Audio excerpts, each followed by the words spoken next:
Nowadays they just talk, but they talk about nothing. Nowadays everybody wanna say something. Goddamn. Old brick. And we're looking at couches. Hold on, I'm coming. I think I like that. I like that better. Like that. This is Let Us Eat. I'm Suzanne Ridgway. Welcome back to my channel. My husband is going to show you how we're going to make our rack of ribs today. And I'm going to walk you through at the beginning steps of it and then get it ready to go into the oven when it's preheated. If you're new, thank you so much for dropping by and checking me out. Thank you to everyone who supports me every day. We are up in views. Thank you so much for that. I'm very excited. We're also up in subscriptions. Don't forget, when we get to 900, we're going to issue out the two $10 Dollar Tree gift cards. All the information for any of my giveaways is always in my description box down below, as well as my email address if you have any questions. At this time, don't forget to like the video. Don't forget to subscribe. Let's get cooking, and don't forget to tap that bell. My husband's going to show you how we're going to prep our rack of ribs. Going to take some foil out. First, you're going to splash some water onto the pan and then measure the foil. And it will stay in place and it won't roll up into a scroll form. And he's going to take it, yep, and I'll take it from here. Shiny side out. And do the same thing with the pork chops so they come out nice and crispy.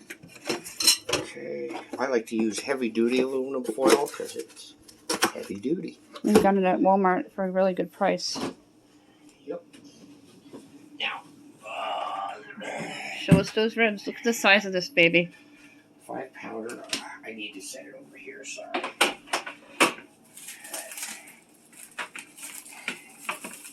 This is what we're having for dinner tomorrow. It's an eye round.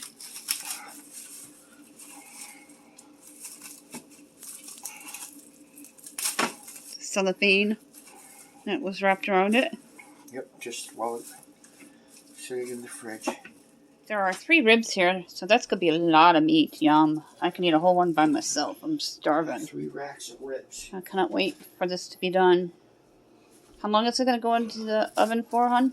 Well, we're at 375. I'm going to put it in for starting out at 2 hours. Here's what it looks like over here, and we'll show you how we're going to season it. Look at the beauty of this. How many teaspoons of the spice would you say? About 3 each? Yeah, I just kind of eye it, but it'll end up being a couple teaspoons, I think, total. So about 6 on the 3 ribs there. And this is the fresh black cracked pepper. Now for the garlic salt. If you have fresh garlic, you can infuse your ribs with the fresh garlic. A couple teaspoons on each rib. Yeah, I like a little more generous. Give it flavor. Okay. Next thing you're going to do is going to put some oil onto the ribs. What do you think? About a teaspoon each? I just like to kind of rub it. Be generous with the rubbing. You know, just make sure.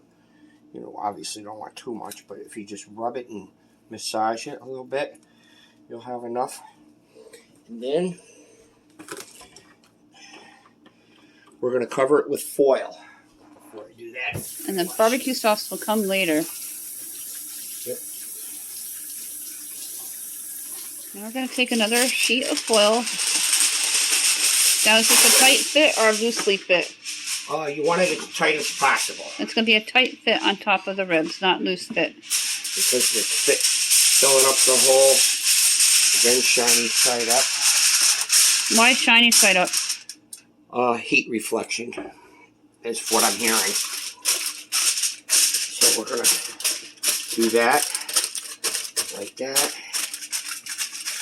And like that. And how long in the oven total? Well, let's break it down. Not the total. I'm going to check these after about an hour and a half. You'll want a temperature between 190 and 200 degrees. Once it does hit that, I'm going to change the oven from 375 to a broil, which is around between 450 and 500 what degrees. about when you put the barbecue sauce on? That's when we do that. We're going to at the broil mark. Yep. At the broil mark, you lay down a generous amount of barbecue sauce, and then you put it in for about 5 to 10 minutes or until it caramelizes, and you'll want to check it periodically. Then you let your ribs sit. David is going to be placing this into the oven, the center, Middle rack. the middle rack. I'm going to take them out of the oven. It's a few hours later. I'm going to check them to see if they're between 180 and 185. And if so, we're going to do the basting. Always be careful on a hot oven. I'm going to peel back the foil. Lift it up just a little bit so we can see them.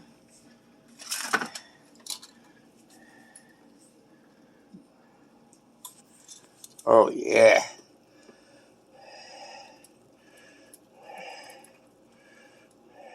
We're going to barbecue 2 of them because one of my kids doesn't like a lot of barbecue sauce, if not any. I'm just going to baste it the best way you can.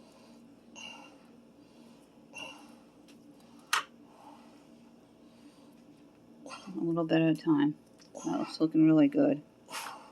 Now, how long does this go back into the higher temp? I'm going to check it at 5 minutes and see if it's caramelized. Maybe 10.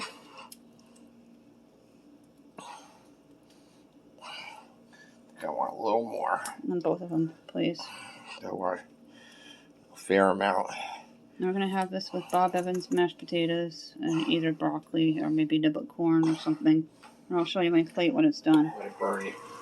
That's brutal.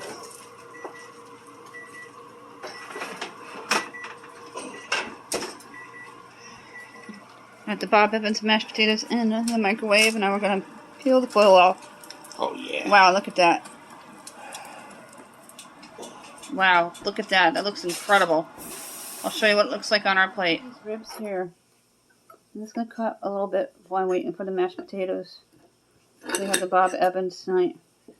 And then we're going to put the niblet corn in to go with it. It was summertime, we'd have fresh corn from the farm. And look at that. It looks so good.